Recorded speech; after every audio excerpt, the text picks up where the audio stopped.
मीनाक्षी, सबसे पहले बात राजस्थान के सवाई माधोपुर की करेंगे, जहां पर एक नाबालिग के साथ रेप का मामला सामने आ रहा है। इसमें बीजेपी और कांग्रेस की महिला नेता का नाम सामने आया है। आरोपी है कि 2 महिलाओं नेताओं समेत कई आरोपी मिलकर सेक्स रैकेट चलाते थे। आरोपी है कि नाबालिग को लगातार बहला फुसलाकर उसे सेक्स रैकेट में धकेला जा रहा है।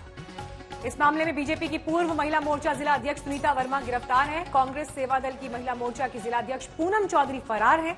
अब तक 5 लोग इस मामले में गिरफ्तार हो चुके हैं। आशंका यह है कि अभी कई और नाम सामने आएंगे। आरोपी रिमांड पर है। मामला सामने आने के बाद बीजेपी ने आरोपी सुनीता वर्मा को पद से हटा दिया था। ये मामला 28 सितंबर को सामने आया था, जिसमें अब नए खुलासे हो रहे हैं।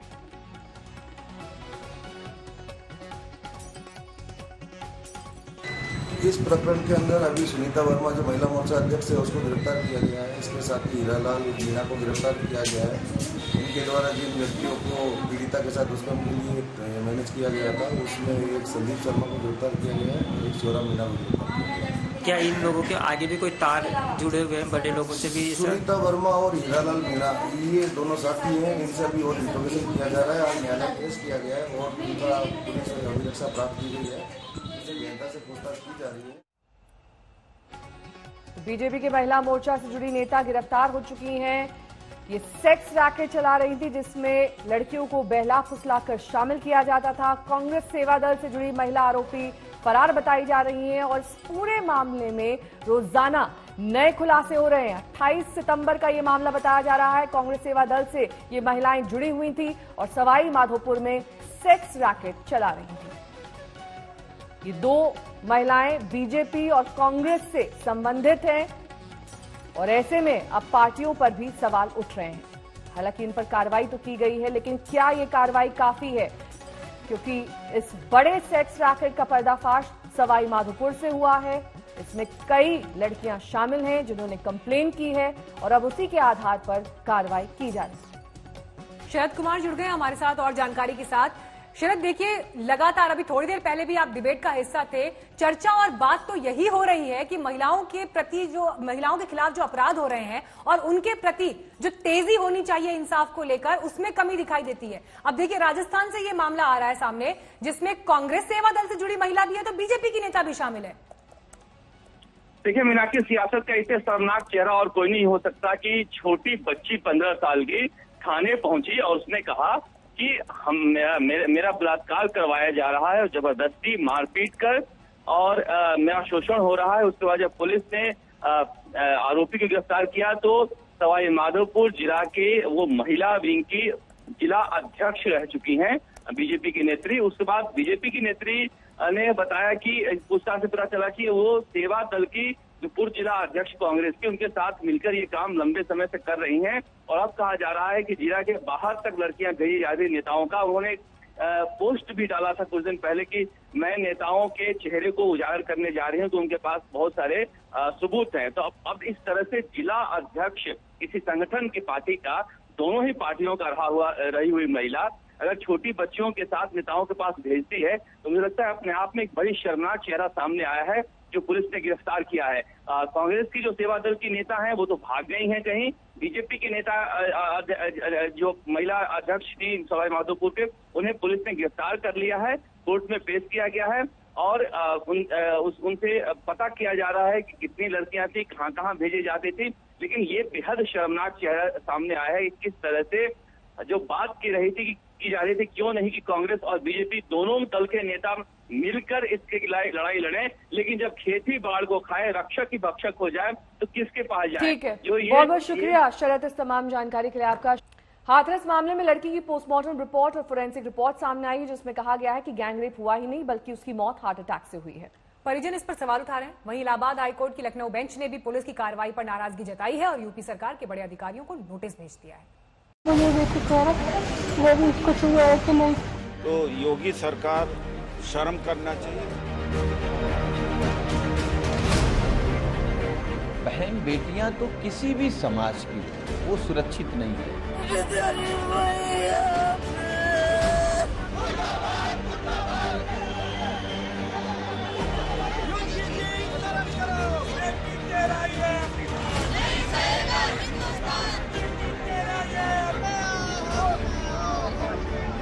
दरिंदगी भरी मौत की शिकार उस बेटी के साथ बलात्कार हुआ था।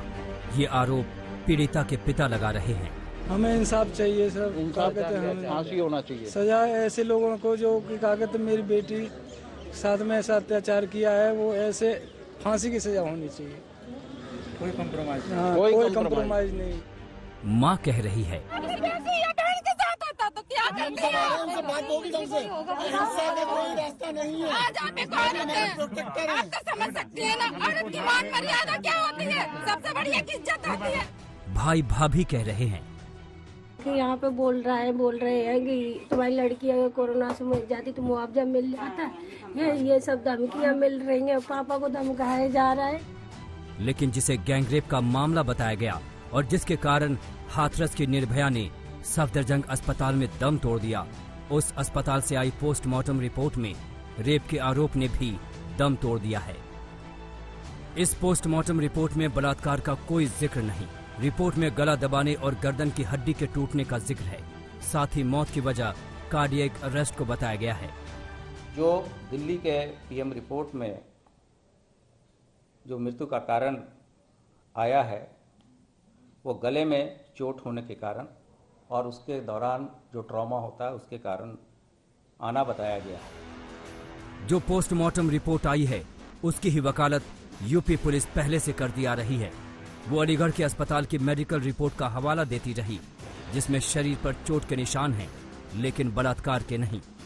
देखिए, मेडिकल रिपोर्ट जो अलीगढ़ से मिली है उसमें चोटों के बारे में बताया है, लेकिन जो sexual intercourse, force sexual intercourse जो कहते हैं, इसकी उन्होंने पुष्टि नहीं की है। इसके बाद शाम ढलने से पहले फॉरेंसिक रिपोर्ट भी आ गई, जिससे पता चला कि बलात्कार नहीं हुआ है। जो विधि विज्ञान प्रयोगशाला की रिपोर्ट भी अब प्राप्त हो गई है, जिसमें यह स्पष्ट रूप से बताया गया है कि जो सैंपल एकत्रित किए गए थे उसमें किसी तरह का स्पर्म और शुक्राणु नहीं पाया गया। एफएसएल की रिपोर्ट आई है और एडीजी लॉ एंड ऑर्डर, एक लड़की जो अपने डेथ बेड पे ये बयान देके गई है, जो बयान कोर्ट में भी एडमिसिबल है कि मेरे साथ गैंगरेप हुआ है। ADG UP law and order आज रिकॉर्ड पे आके कहते हैं कि रेप का तो कोई प्रूफ ही नहीं मिला है। लेकिन सवाल है कि अगर बलात्कार नहीं हुआ तो लड़की ने मरने से पहले अपने आखिरी बयान में बलात्कार की बात क्यों कही?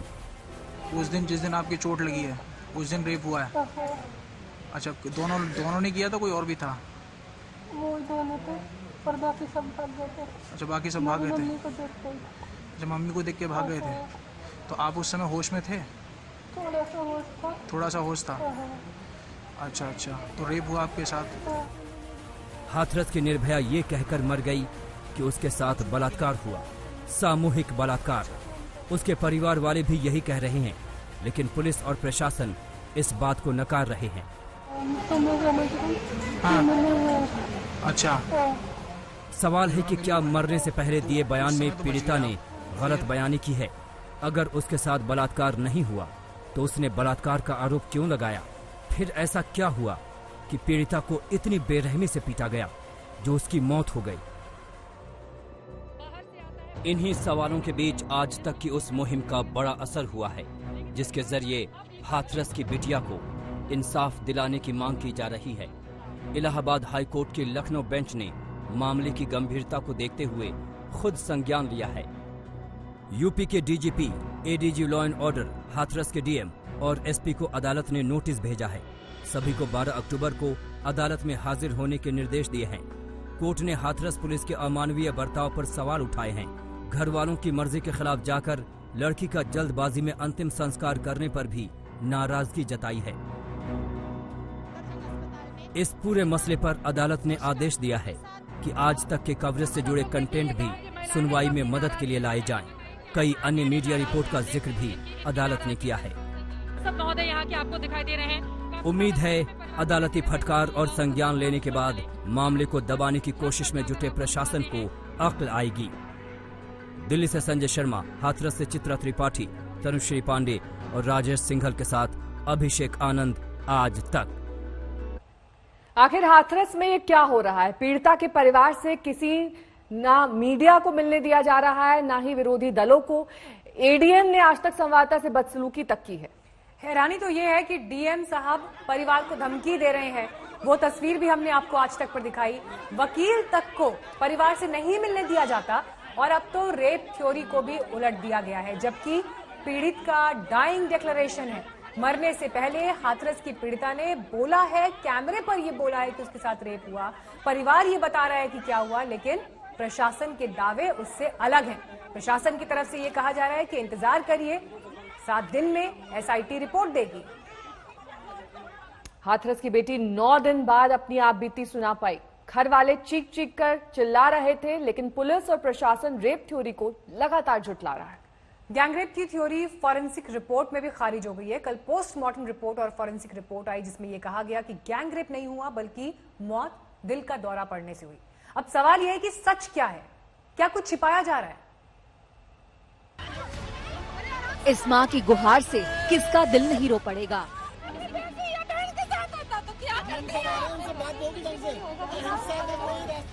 आज आप एक औरत हैं, आप तो समझ सकते हैं ना, औरत की मान मर्यादा क्या होती है, सबसे बड़ी एक इज्जत होती है। इस पिता की पुकार पर कौन विचलित नहीं होगा। हमें इंसाफ चाहिए सर, फांसी होना चाहिए। सजा ऐसे लोगों को जो कि क्या कहते मेरी बेटी के साथ में ऐसा अत्याचार किया है, वो ऐसे फांसी की सजा होनी चाहिए। इस भाई भाभी की आवाज को भला कौन अनसुना कर देगा। यहाँ पे बोल रहे हैं कि तुम्हारी लड़की अगर कोरोना से मर जाती तो मुआवजा मिल जाता। ये सब धमकियाँ मिल रही हैं, पापा को धमकाया जा रहा है। लेकिन यूपी पुलिस को न इनके आंसू दिख रहे हैं, न इनकी गुहार कानों तक पहुंच रही है। यूपी पुलिस शुरू से ही गैंगरेप की थ्योरी को नकार रही थी, अब सबूत भी दिखा रही है। तो दिल्ली के पीएम रिपोर्ट में जो मृत्यु का कारण आया है वो गले में चोट होने के कारण और उसके दौरान जो ट्रॉमा होता है उसके कारण आना बताया गया। जो विधि विज्ञान प्रयोगशाला की रिपोर्ट भी अब प्राप्त हो गई है, जिसमें यह स्पष्ट रूप से बताया गया है कि जो सैंपल एकत्रित किए गए थे उसमें किसी तरह का स्पर्म और शुक्राणु नहीं पाया। पुलिस के दावे को सफदरजंग अस्पताल की पोस्टमार्टम रिपोर्ट से भी दम मिला। यहाँ की पोस्टमार्टम रिपोर्ट में बलात्कार का कोई जिक्र नहीं है। रिपोर्ट में गला दबाने और गर्दन की हड्डी टूटने की बात जरूर है, लेकिन मौत की वजह कार्डियक अरेस्ट बताया गया है। अब सवाल उठता है कि अगर बलात्कार नहीं हुआ तो लड़की ने मरने से पहले अपने आखिरी बयान में बलात्कार की बात क्यों कही। उस दिन जिस दिन आपकी चोट लगी है उस दिन रेप हुआ है। अच्छा, दोनों ने किया था, कोई और भी था? वो दोनों थे और बाकी सब भाग गए थे। अच्छा, बाकी सब भाग गए थे। मम्मी को देख के। अच्छा, मम्मी को देख के भाग गए थे। तो आप उस समय होश में थे? थोड़ा सा होश था। थोड़ा सा होश था। अच्छा, तो रेप हुआ आपके साथ, उसके बाद क्या किया? मेरी मम्मी ने मुंह में पानी डाला तो कुछ नहीं क्या हुआ। सवाल उठता है कि क्या मौत से पहले दिए बयान में पीड़िता ने गलत बयानी की। अगर उसके साथ बलात्कार नहीं हुआ था तो उसने बलात्कार का आरोप क्यों लगाया। फिर ऐसा क्या हुआ कि पीड़िता को इतनी बेरहमी से पीटा गया जो उसकी मौत ही हो गई। सवाल बहुत हैं, लेकिन जवाब ढूंढे नहीं मिल रहा है। पुलिस और यूपी प्रशासन के रवैये ने शक को और भी गहरा दिया है। आपने मुझे क्यों कहा कि आप मेरा काम नहीं करने देंगे? आपने क्यों गलत बयानी किया और झूठ बोला लगातार? हाथरस जाने से मीडिया को रोका जा रहा है। फालतू की बकवास आप कर रहे थे, आप कैमरे के सामने आप बोलिए ना। सियासतदानों को परिवार से मिलने नहीं दिया जा रहा है। अपनी विश्वसनीयता खत्म मत करिए। तो मीडिया वाले मैं आपको बता दूं, आज अभी आधे चले गए, कल सुबह तक आधे और निकल जाएंगे, 2-4 बजेंगे कल रात, और हम ही आपके साथ खड़े हैं। पुलिस वाले कुछ बता नहीं रहे हैं। यही वजह है कि इलाहाबाद कोर्ट ने खुद संज्ञान लिया है। कोर्ट ने हाथरस मामले में यूपी के DGP, ADG law and order, Hathras के डीएम और एसपी को नोटिस भेजा है। सभी को 12 अक्टूबर को अदालत में हाजिर होने के निर्देश दिए गए हैं। कोर्ट ने हाथरस पुलिस के अमानवीय बर्ताव पर सवाल उठाए हैं। घर वालों की मर्जी के खिलाफ जाकर लड़की का जबरदस्ती अंतिम संस्कार करने पर भी नाराजगी जताई है। इस पूरे मसले पर अदालत ने आदेश दिया है कि आज तक के कवरेज से जुड़े कंटेंट भी सुनवाई में मदद के लिए लाए जाएं। कई अन्य मीडिया रिपोर्ट्स का भी जिक्र अदालत ने किया है। दिल्ली से संजय शर्मा, हाथरस से चित्रा त्रिपाठी, तनुश्री पांडे और राजेश सिंघल के साथ अभिषेक आनंद, आज तक ब्यूरो।